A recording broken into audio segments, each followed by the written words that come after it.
Good morning and welcome to this Jeeps Media Group webinar, Quantifying Loss Due to Insects Throughout the Food Supply Chain. Damage to cereal grains due to insects is often only taken into consideration at the producer level or when inventory will be maintained for prolonged time frames. In this webinar, we will discuss how insects cause loss in quantity, quality, milling performance, and nutritional value due to component loss within each stage of the food supply chain. So whether you are in grain production, storage, transportation, processing, or end use, there are ways we can capture the value of various preventive measures against the performance metrics of each business. Our speaker today is Dr. Johnny Wilson, Technical Service Manager for Central Life Sciences. Dr. Wilson was born in McPherson, Kansas, and completed his undergraduate degree in feed science and management from Kansas State University, as well as an MS and PhD in grain science. While pursuing his PhD, he completed a study abroad research program at the University of Ghent in Belgium, which was awarded through the FIPSA program. Johnny's professional technical work includes feed ingredient efficacy and processing, cereal grain milling, analysis of physical properties of ingredients and resulting particle size, distribution, and mixability, as well as the development of industry fact sheets and workshops related to ingredient and food and feed processing. Over the last decade, he has worked with a wide range of producers on both the food and feed side of production, ranging from small on-farm operations to the largest global production groups. In his current role with Central Life Sciences, he oversees technical service support for the specialty ag division in the United States. This includes the development of IPM strategies for customers, project management for ingredient application, education and outreach, and acting as the principal investigator in research trials to quantify grain loss and resulting product characteristics due to insect damage. When he's not covered in grain dust, he enjoys spending time with his wife and children in St. Charles, Missouri, enjoying the outdoors in any way he can. At this time, I am ready to turn it over to Dr. Wilson. But before I do, I'd like to mention that attendees may submit questions at any time in the question box. And then time permitting, they will be answered at the end of the presentation. Dr. Wilson, I'm ready for you to take over. Sounds great. Well, thank you very much for that introduction, Tucker. So without further ado, let's go ahead and kick this off. Today, we're really going to be talking about all of the different ways that insects cause loss throughout the food supply chain. And it can be incredibly difficult to narrow down to different business units how and where that loss is occurring. And more importantly, how do we justify our cost in dealing with them against the lost profit potential? So hopefully we can provide some clarity in regards to that today. So just a brief overview. Here is the red thread that we're going to be following during this talk. We are looking at tracking the value. How we're going to do that is focusing on that qualitative versus quantitative loss while providing a very realistic approach. These things don't work unless we can apply it to our actual business practices, but then hitting on each of those various supply chain points, beginning with that on-farm production and storage, the elevator storage, while grain is in transit, at the processing locations, and then eventually the end use. And that's going to include things like integrated operations, retail, export, direct to consumers, finishing up with that total cost evaluation, putting all of those different puzzle pieces together into one cohesive message, but then breaking down along the way, how do we apply this information to the relevant business units? That way we can make educated decisions on purchasing. So tracking that value, that's where we're all going to start off with. What sort of measurables do we have? We can't actually prove anything unless we measure things. All of these different threads need to connect back to profitability. So what are some meaningful things that we can actually measure and quantify? Well, we can take samples and we can measure insect damage kernels. We can weigh in and weigh out, measuring dry matter loss. We can run tests to evaluate moisture changes, the frass and fines, associate that back with insect damage. We can look at returns. We can look at nutritional profiles. We can look at all of these different things. The question is, are we currently doing that, and who owns it? So who has that decision-making authority, which oftentimes means who gets to pay for it? Are we actually tracking that cost versus savings? What kind of due diligence are we doing? And are we tracking the right cost? With insects, a lot of those losses can be very easily covered up by other things. If we're dealing with, say, the ethanol industry, well, during the summertime, we have drops in fermenter performance measurables. Is that due to grain quality? Is that due to insects? Is that due to lactobacillus? The same goes for live production on animal performance. Are we seeing a drop in performance due to oxidative stress, due to ingredient quality? Is it heat stress on the animal, or is it performance losses due to insects? How do we quantify those things? Well, hopefully we're going to cover some of those different things here today. And then equally as important, how is it communicated? How do we get this information to the right people? Oftentimes, all of these things are seen in an operation. I talk to the boots on the ground folks all the time that see this every single day. That information doesn't meaningfully get communicated back to those decision makers. And in those cases, it's worthless. So making sure that we do that is a very, very important part of that process. So let's first begin with that qualitative versus quantitative approach. We've got a nice Venn diagram here. We've got the quality assurance team. What do they care about? We've got the production team. What do they care about?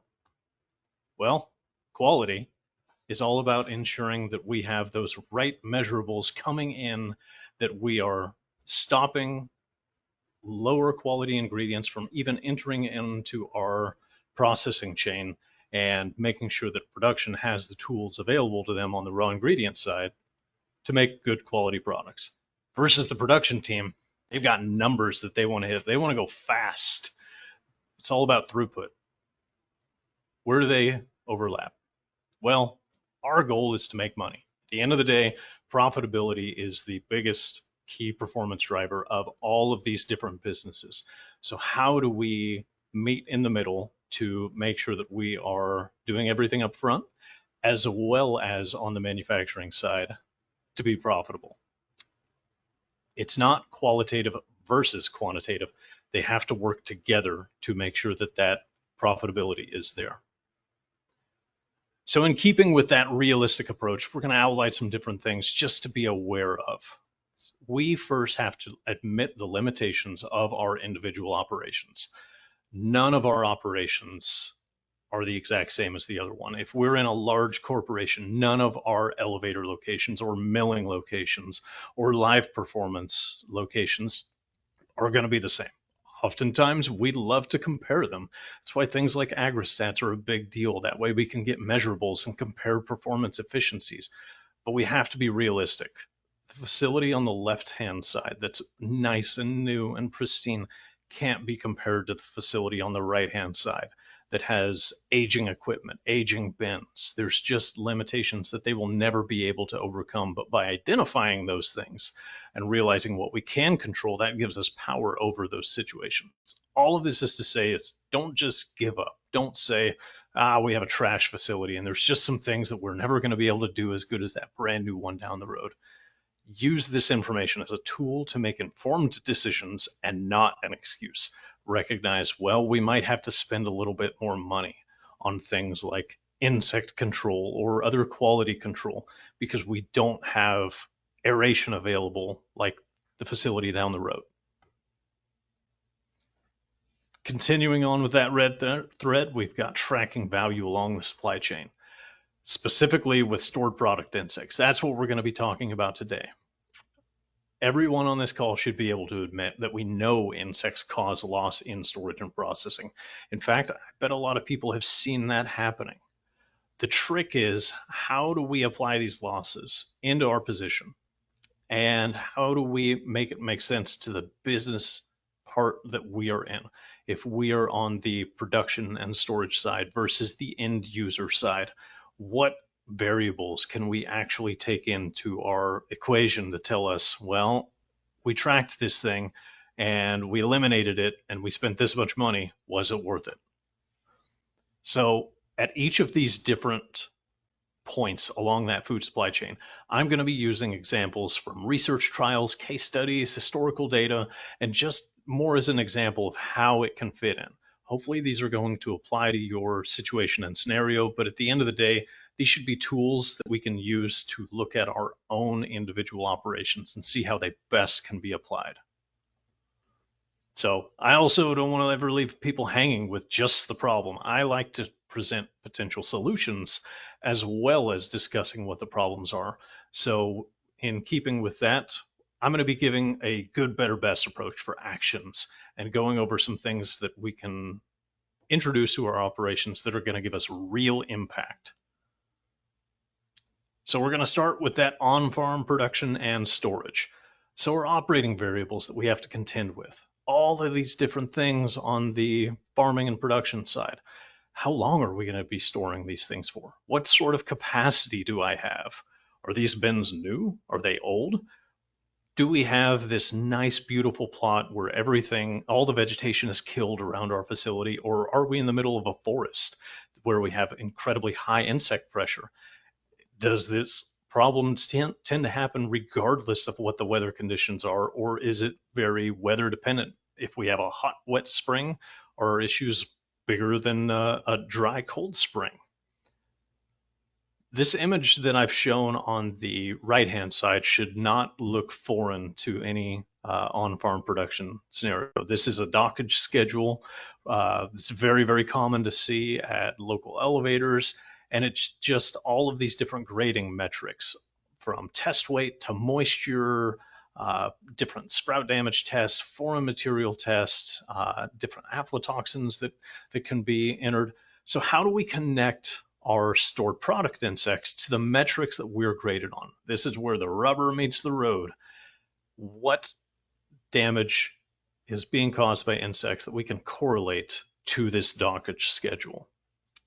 Well, we actually ran some trials at our Dallas facility a couple years back where we looked to quantify different dry matter losses with different types of stored grain insects, measuring dry matter shrink because insects certainly cause moisture loss, but moisture loss is also caused by long-term storage, just as moisture naturally gets wicked away from that grain and displaced.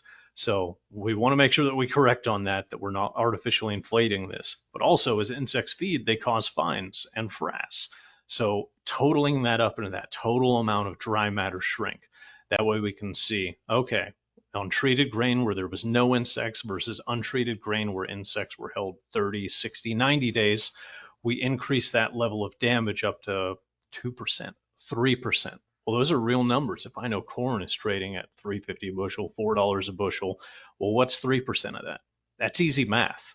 That's the first part of the equation. But then the next part of the equation is, what about all of these other dockage schedules? Is it infested? Is it musty smelling? Is it accompanied by higher levels of insect damage kernels? Now we can start to add things into that equation. So keeping that in mind, let's continue on with this little example. In this scenario, we've got 10,000 bushels of corn, market price of $4, which depending on when you see this may or may not be applicable, but just for easy math, let's keep it at that. Referring back to that dockage schedule, we have a 10-cent per bushel dockage for the presence of live insects. So right off the bat, we lose $1,000 out of 40,000. The insects that were in there causes the damaged kernels to go up to 14% at that 90-day mark. Well, at that 14% dockage schedule, that takes off 46 cents per bushel, $46,000. And then we have that dry matter loss of 2.24. Excuse me, this was a 60-day, not 90-day. So 2.24%. Well, that's very easy math. So we total all those up. Insects are causing almost $6,500 loss.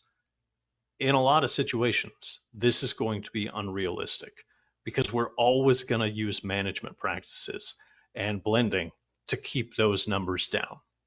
So we're good at our job. We're going to blend that buggy corn with good corn, and we're going to bring it into the co-op and sell it then. That way we're not getting docked as much, assuming that we have some good corn that we can blend it with. Well, those insects are still in there. They still found them. So that $1,000 right off the top. We were able to blend down that damage. So a very considerable drop from 4,600 down to 800, but there's still money being lost. We've also blended that overall damage down, so it's half of what it was before. We're still losing money because you can't blend away shrink, though. You're still losing over $2,000 in this scenario. Compared back to, well, what if we treated and dealt with the insects right up at the front? And whether it's treatment, whether it's management practices, anything, this is just the cost of insects versus the cost of not having insects. In this scenario, you're spending $800 to prevent those insects from ever infesting. It's easy math. In that first scenario, albeit a little unrealistic because you're not blending or doing anything, it's an 8-to-1 return. But even if you're doing everything that is traditionally done on farm, it's still a 3-to-1 return, just dealing with the problem. So how do we apply this to our production? That takeaway is population control of insects early before we see damage is critical. We have to keep them out. If we're seeing insects, that loss has already occurred. That doesn't mean we should just give up, but we need to fix that problem before it becomes so obvious that we're visually seeing it. So in that good, better, best scenario, well, good, that could be just cleaning up spilled grain, helping to do those little things to keep that overall insect population low. There's not really a cost associated with that. A little bit of time, a little bit of effort, making sure that there's not a breeding ground for this insect problem to come up with in the first place, making sure there's not harbor points along our system. Pretty important. Better? Well, we can fog, we can spray empty bins, we can do those things to help keep that insect population low. Pretty low costs associated with that. A little bit of chemical in a backpack sprayer, it's not going to break the bank. That best approach, making sure that we treat that grain, making sure that there's a protectant applied to it before storage. Yep, there's definitely a cost associated with that, but I feel confident in our decision because we've done that ROI calculation, because we know the cost of doing nothing.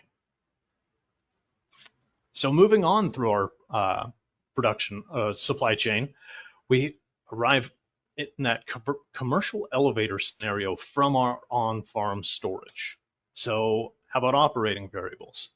Well, this is going to be a common theme during this talk, but we add everything as we go along. So everything we cared about on-farm, we also care about in the commercial storage, but more things. So now we need to contend with rejections. Do we have enough on-hand ingredients to be able to afford to reject? What does our storage capacity look like? Are we in the thick of harvest right now and we're putting it anywhere we can? Do we have to keep it in a ground pile for a while? Do we have enough good bin space, or do we have to put stuff in a bin where aeration system's broken in there? Also, that storage type, is it on farm or is it on ground covered? Do we have a pad? Do we have a crushed limestone bed, or are we putting it on dirt? And then the market conditions. Do we expect to be holding this stuff for a long time? Right now in the grain market, everything's pretty depressed, so there's a lot of long-term storage going on, but then also the commodity cycles. Are you in an area where you've got wheat coming in, followed up by rice, followed up by beans, followed up by corn? Are you running out of space, or are you able to flip those commodities before you start to run out? So again, just what variables do we need to track and measure? Like I said, everything that we cared about before, and then some. At this stage, we're going to talk about the importance of insect ID, and certainly something that all these different levels need to care about, but particularly as you increase in size, all of those little minute differences in damage are going to be compounded. So on the left-hand side, we have our friend, the lesser grain borer. On the right-hand side, we have the rice weevil. The name's a bit of a misnomer because they don't just infest rice. Weevils are very, very common pest, and one of the worst, as you can see in some of this data that I'm going to be talking about. So in the study that was done at Kansas State last year, the they measured a few different things. They measured the progeny production, so just how many of the next generation are being produced. So in this situation, we have hard red winter wheat is the grain that we're looking at, and either no treatment at all or using an insecticide. Adult insects are introduced at the beginning of this, and they're just measuring, well, how many insects are coming out of the tail end. I think it was somewhere around 60 introduced originally, so quite a large population increase versus, well, if we applied that treatment and we killed everything, there's no resulting population increase. Sometimes research doesn't always go the way we expect it to, and that was certainly an occurrence in this case. I would have expected the weevil progeny population to be much, much higher than it was. But sometimes you can make lemonade out of lemons, and that's what we can do in this case. We have a really good apples to apples approach of the resulting population wound up being the same, so we get a very, very good comparison. Here, we see that a few of those insects did survive for a little while on the Gravista. That really is just highlighting the difference between lessers and weevils. Weevils are so much more difficult to kill. It seems like you have to throw everything and the kitchen sink at them.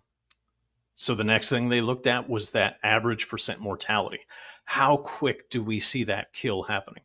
We're going to see mortality happen over time with these insects. They're going to get old and die. There's going to be different things, competitive inhibition that kill them off and control some of the population. So you're always going to see a little bit of death.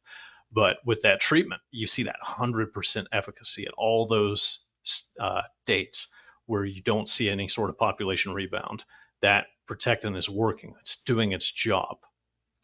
Go over the weevils, and again, very effective. It just takes a little bit longer time. The question is, are we able to kill them before they're able to establish that population?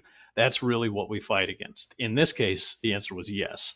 But now we look at that percentage dry matter loss. How much are the insects actually consuming during that time frame, during that 42-day time frame? And it's always going to be relative to the population of those insects. The more insects you have, the more grain that they're going to consume. But this gives us a very nice reference point.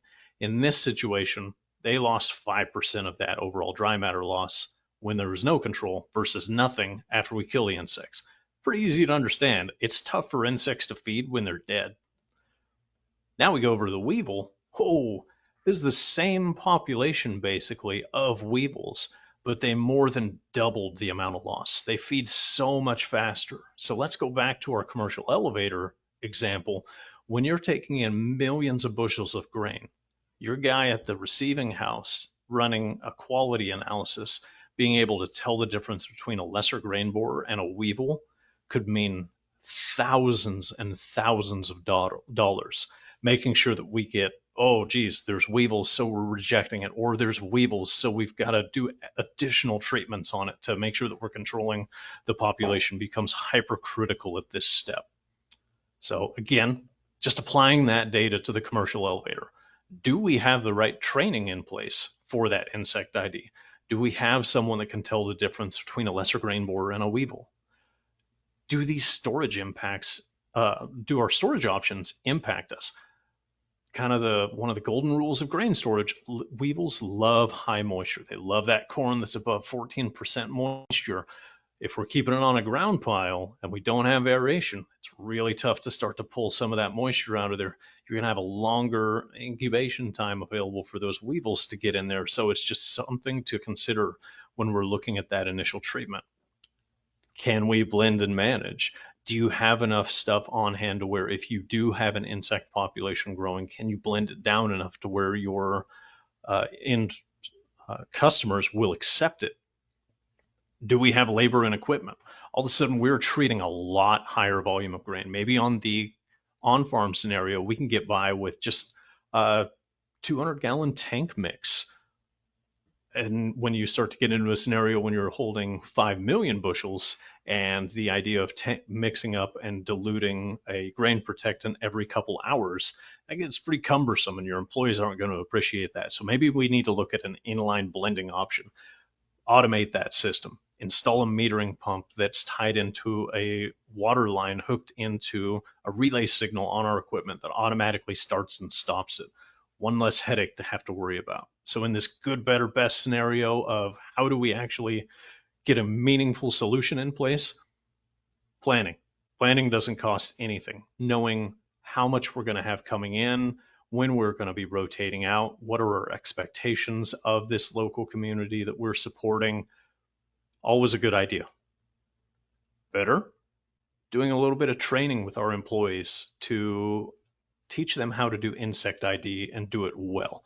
Maybe doing insect ID to reject weevils or to put that weevil infested grain into another storage facility that's isolated where we can do additional treatments and get that insect kill before we introduce those insects into our larger grain storage.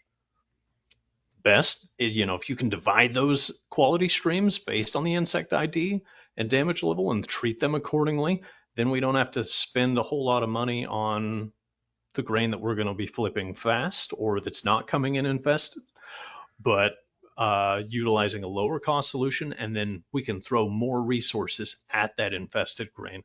Again, justifying that return on investment. So let's keep this red thread going. After the commercial elevators and on-farm, we've got transit. Sometimes this transit goes really fast. Sometimes it doesn't, whether it's by tractor trailer, whether it's by rail, whether it's by barge. There's all these different things to consider. You've got fuel, driver hours, load in, load out time, backhauls. Once you arrive at that customer destination, if they reject you, all of a sudden these things double. You have to haul that grain back. You have to do additional treatments. Everything becomes a headache. All of your logistics and route planning is thrown on its head, and it becomes an absolute nightmare. Same holds true on the rail line.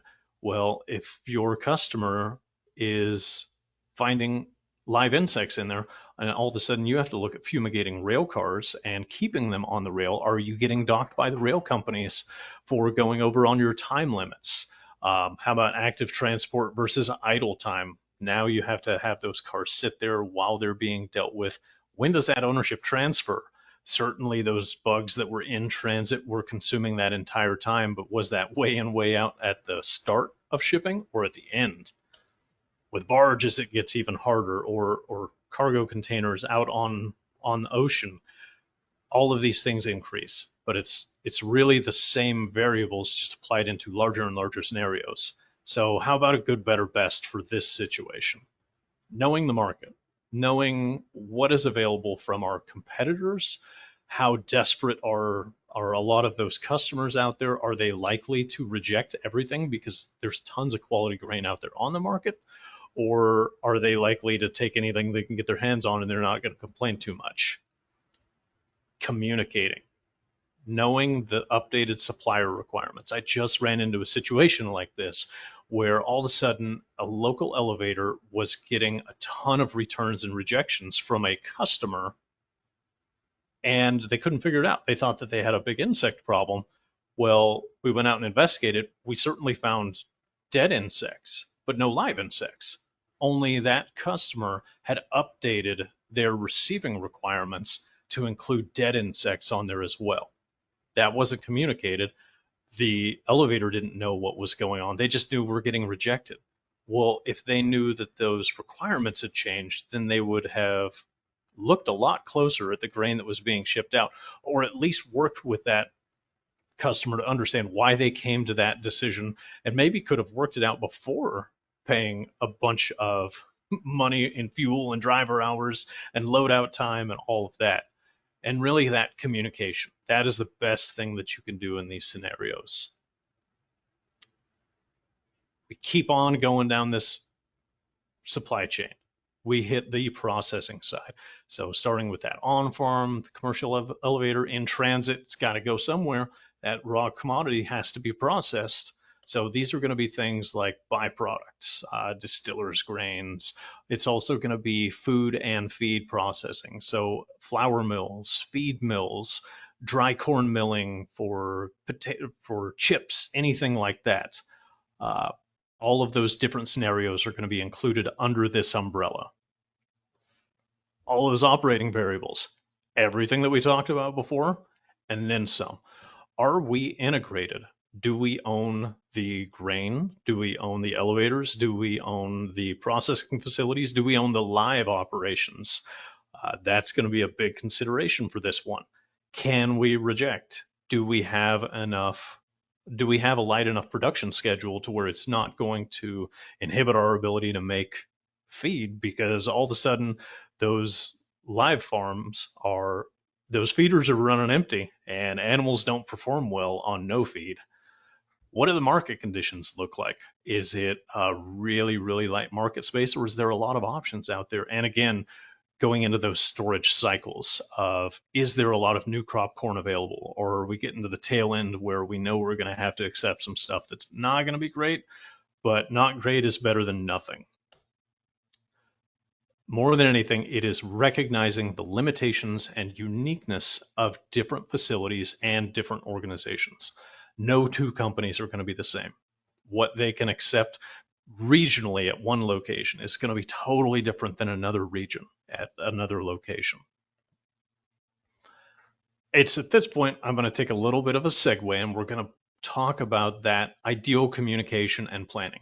This scenario is really aimed at those integrated operations that integrated company, whether it be food or feed, maybe they own the raw ingredients and they own the storage and they own the processing and they own the animals that are at the live production facilities, but there's an ownership all the way through that process. So they can have more of an impact by having these different teams communicate all the way through the process. If you know the challenges that insects are going to present all the way down to the live production side, it makes sense that you should deal with it earlier because you're impacted all the way through that process.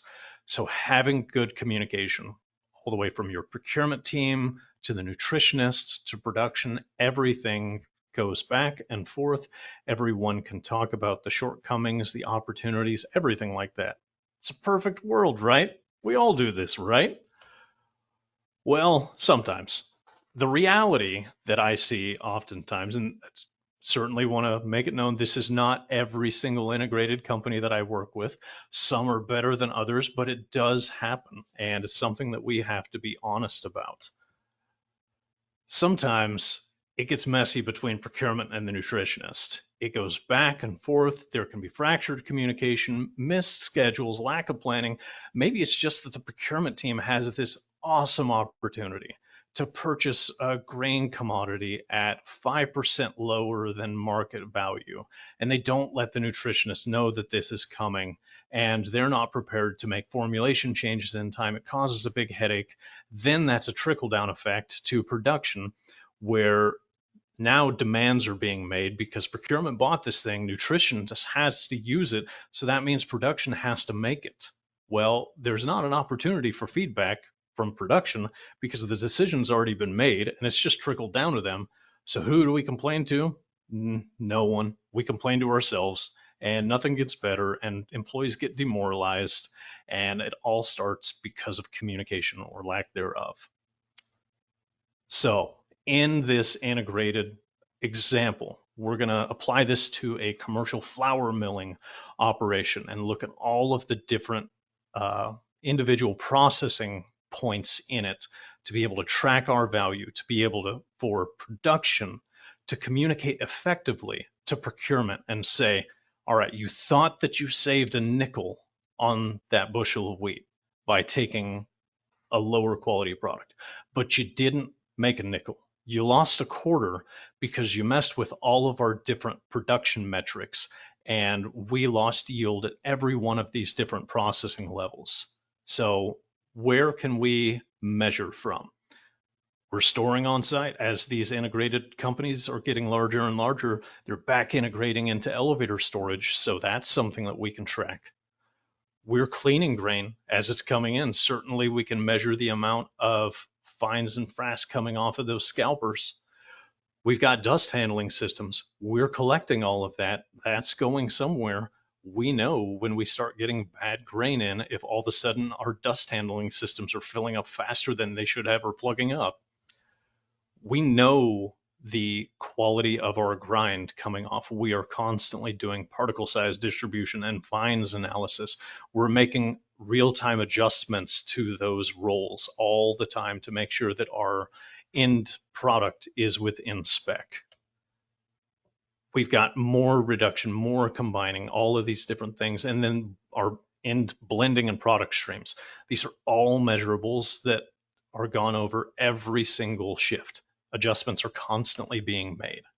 So let's apply our processing example back to insect losses. So in this situation, Dr. Quartz did a research trial with USDA in Manhattan, Kansas, and it's starting to be published in this situation. We had wheat that was stored for, I believe it was 90 days, and there was certainly some damage. There was no insect in some, a low insect population in the other, and a high insect population. Just to kind of give some baselines and comparisons. You're never going to be able to predict exactly how many insects there will be in a commercial operation, but at least it gives you some reference point to be able to look at and say, well, maybe it's not the exact same as my operation, but let's compare those differences. And that's the main takeaway in this. We're losing in storage. Not very much, but you multiply that by the size of a facility. And if you're consuming millions of bushels of wheat over a given year, a 0.5% loss is huge. So you're losing something against your control. Well, now you're cleaning grain. You're always going to have losses during cleaning. But when the losses double due to insects, well, we can measure that. We clean again. We did a good job. Our equipment was great. We cleaned everything the first time, didn't see too much. Now on the milling side, we did see some incremental milling losses and drops in performance, but we have to add all of those different things together. All of the production process has to talk to each other. That way we can compare it and measure, is something changing? Well, we started accepting buggy grain or low quality grain due to a variety of reasons, and all of a sudden our milling performance dropped. Going back to that procurement, thought they saved a nickel and spent a quarter on it. Let's measure it, let's quantify it, and let's compare it to remediation. This first example, it's a great mill.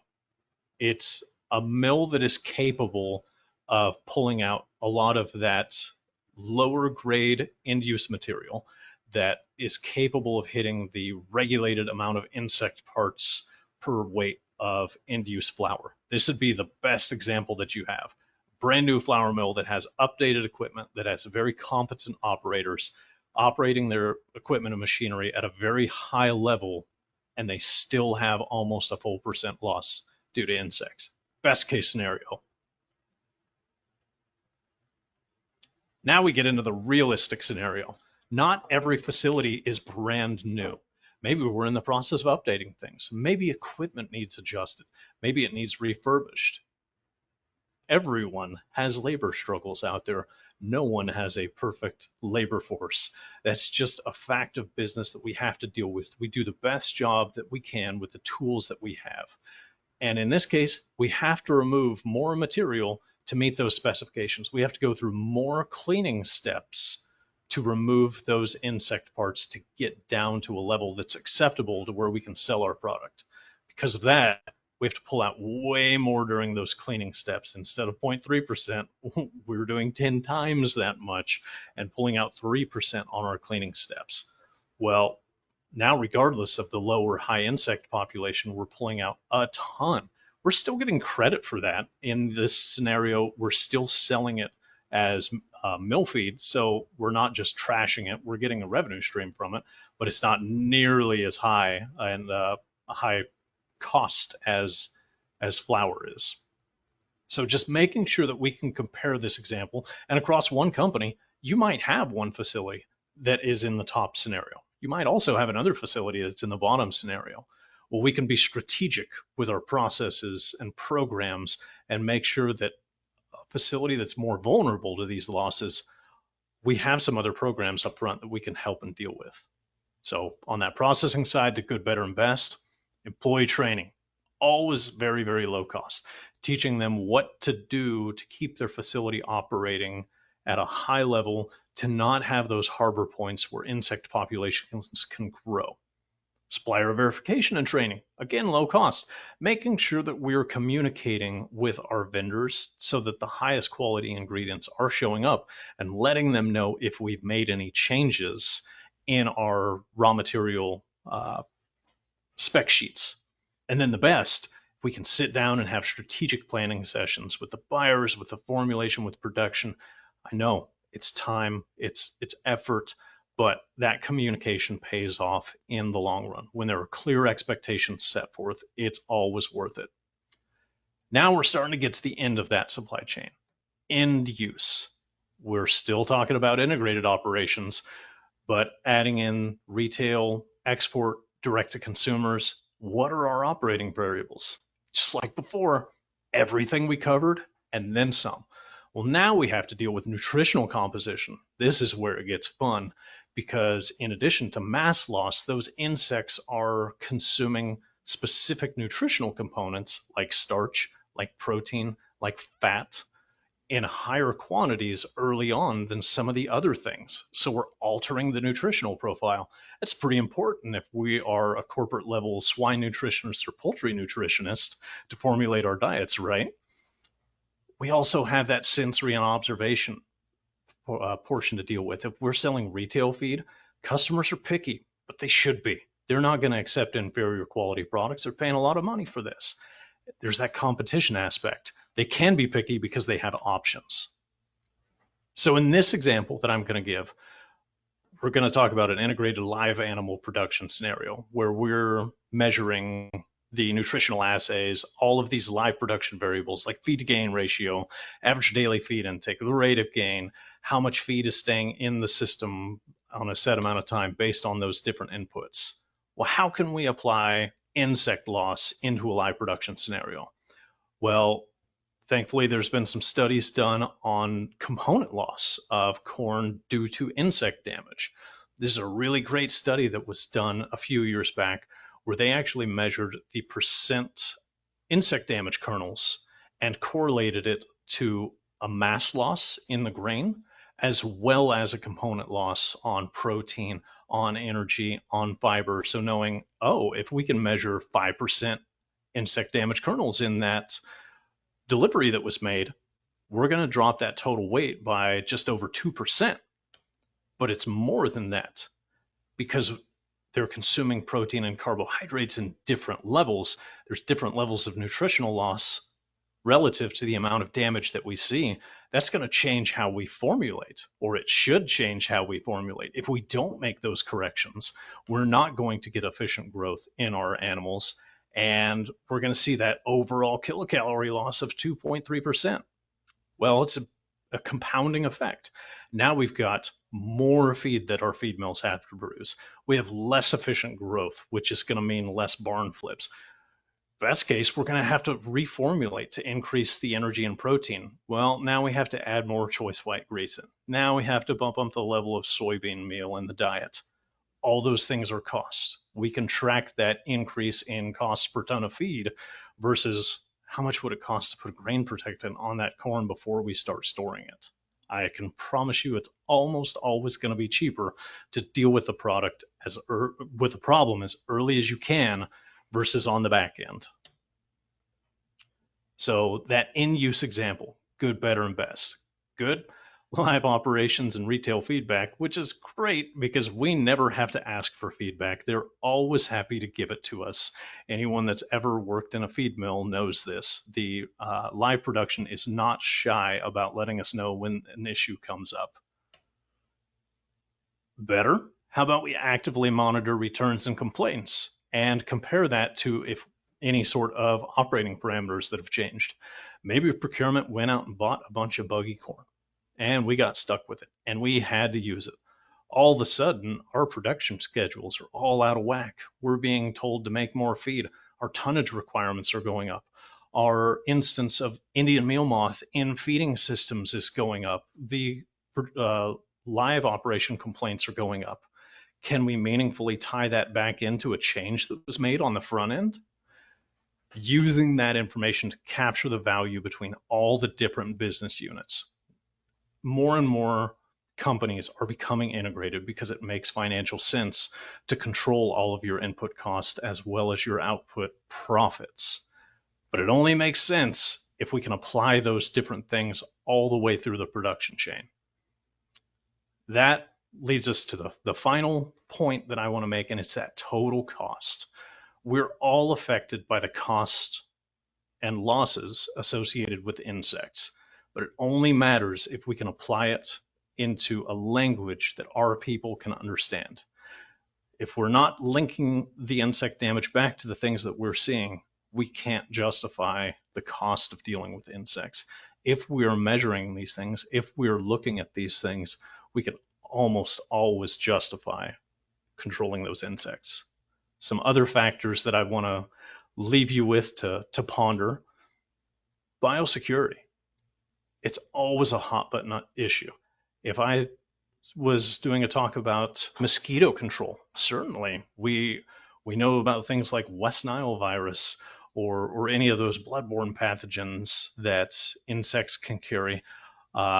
It is a well-known fact that insects are vectors for disease, and certainly those diseases that we are concerned about on the animal production side and human side can be carried by stored product pests. There's some very interesting research still going on with it, but I think that this is one situation where we need to incorporate insect control as part of our biosecurity plan for animal production.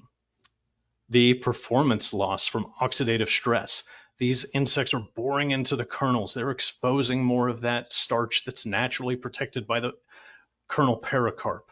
Well, as you expose internal parts of that grain to oxygen, you're going to cause rancidity and resulting oxidative stress in the fat that's available. Other digestibility loss. Certainly, you're going to have that starch being exposed to oxygen. That's going to affect the amount of starch gelatinization that you can get during pelleting or during any sort of heat treatment. Employee retention. Nobody wants to work at a facility that's covered in bugs and dust and filth. And relationships, both with your customers and your suppliers. Making sure that that quality is maintained all the way through the process is incredibly important. So with that, I'd like to thank everyone for joining and open it up to some questions.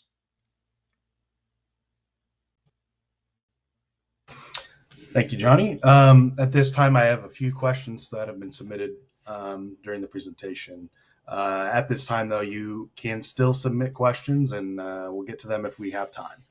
So first question, what do I look for to know if I have insects? So it kind of depends on the facility that you're in. Certainly, if you are on the on-farm storage or elevator storage time, there's some easy ways to do that. Taking samples of your grain during storage is always an easy thing. Well, maybe not always an easy thing to do, always an important thing to do. Sampling during transit, again, always important thing to do. Retained samples can help a lot with that. If you start to see emergence in a retained sample during storage, odds are it's in your bin as well.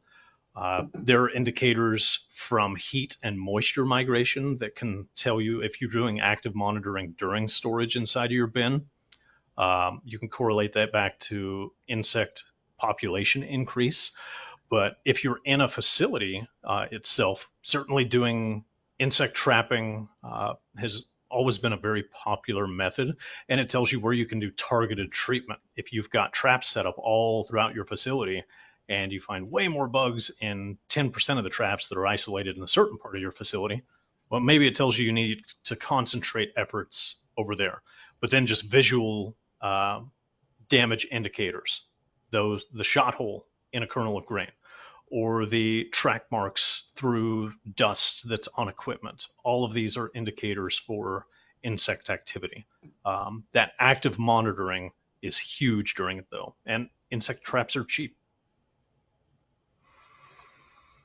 If I have bugs in my bins and I don't want to fumigate, what would you recommend? So there are different treatment options. I always preach management and products. It would be easy if we could just buy something or sell you something, Sure. and that takes care of all the problems. Uh, Going in and doing that physical clean out is a very, very important aspect of that grain storage cycle. Once we get all of that harbor points taken care of, all of that grain taken out, we have access to more surface area. With our products that we have, they are by contact or ingestion. The bug has to physically come into contact with that product or ingest something that's been treated with it. We're playing a probability game. So the more evenly we can get it dispersed, the better chance it has of affecting the bug. If there's a big old clump of moldy grain up in the corner and we can't actually get to the root of that population, it's going to be much less effective. So management and products, but doing empty bin sprays, uh, either with liquid or with dry. There's a few different physical options on that, liquid or dry. Both are effective. It's just situational. Which is easiest for you to apply, and which is the more likely that you're going to do? Because the most effective treatment is the one that you actually do. So if you have a strong preference one way or another, uh, efficacy wise, they're very, very similar. It boils down to personal preference, but certainly doing empty bin treatments is a very low cost thing that you can do prior to loading the grain in. I use aeration practices. Isn't that enough? Sometimes it is. Sometimes by aerating grain, we can keep it cool. We can keep the moisture pockets from developing. The question is, okay, let's say we have a grain harvest, whatever commodity we're dealing with, if it's rice, if it's wheat, if it's corn, we had a rough end of harvest cycle. It got dry. Our broken kernel percentage is through the roof coming into the field before we've even put it into storage. That means more fines. Well, think about it from a physics standpoint. Air moving through grain uses the interstitial space in between those kernels to move through. The more particles that you have in there, the more surface area that's taken up, your aeration is going to be much less efficient. You're not going to be able to use that air as effectively as you were before. Maybe that's just enough to cause a population break. It's just enough to create this high moisture hotspot that the weevils find and their population flourishes. Maybe last year you could get away with aeration by itself, but then this year there's some variables that changed because of the quality of your ingredients coming in. And not saying you have to do it, but you have to know and you have to be realistic about what the other challenges are and identify yourself. Is it worth the risk of just trying to wheel it? Or should we hedge our bets and apply a protective treatment before we get to that point? Certainly, we can look at all the costs associated with that versus the cost of doing nothing. What are your strategies for pre-treating a bin before grain goes in? I actually like using a combination of liquid and dry ingredients. Certainly, there's different commercial products in addition to only ours. I like to keep with that row crop mentality of it's good to rotate your active ingredients. I want all of the tools that we have at our disposal to work for as long as they possibly can. And reading that specimen label on the jug or on the box, looking at what that IRAC rating is, what the mode of action is, and making sure that we're changing up our active ingredients. That's priority number one for me. Is if we can rotate it, they're going to work longer. An interesting thing that I've seen in some of the trials that I've been a part of when comparing the dry versus liquid, it's not that one is more efficacious or effective than another one, but they settle in different environments differently. And I'll be honest, at first I thought that we would see more issues with segregation on the dry product side, and we don't see that. However, we see faster efficacy in some of our research trials. And that was a head scratcher to me when I first started seeing that. I think in part it is due to that segregation side, but stay with me for a second. If we're applying a very, very fine particle, like I'll use Gravista D as an example on corn, particle size on Gravista D is a lot smaller than corn. It is naturally going to settle out, more so than a liquid spray. I contend that that is not a bad thing. Think about where our grain fines settle out. They tend to move down. If you put a really high amount of fines in a truck moving down the road and drive it 5 miles, they're all going to settle out to the bottom. Well, that's work that's been done for the insect. An insect is always going to chase those fines before they're going to work hard to punch through that kernel of grain. It's like you've already prepped the meal for them. Well, if our treatment settles out in those fines as well, those insects are exposed to a higher total amount. It works faster. So in some of these storage scenarios, I actually think it's a better play to treat it with a dry product that you're going to see better results, and then do a liquid treatment on the sides of the walls, because at the end of the day, the cost is negligible. But I really like the dry products for that bin bottom treatment. What are some of the advantages of dry formulation of Diacon or Gravista versus an EC formulation?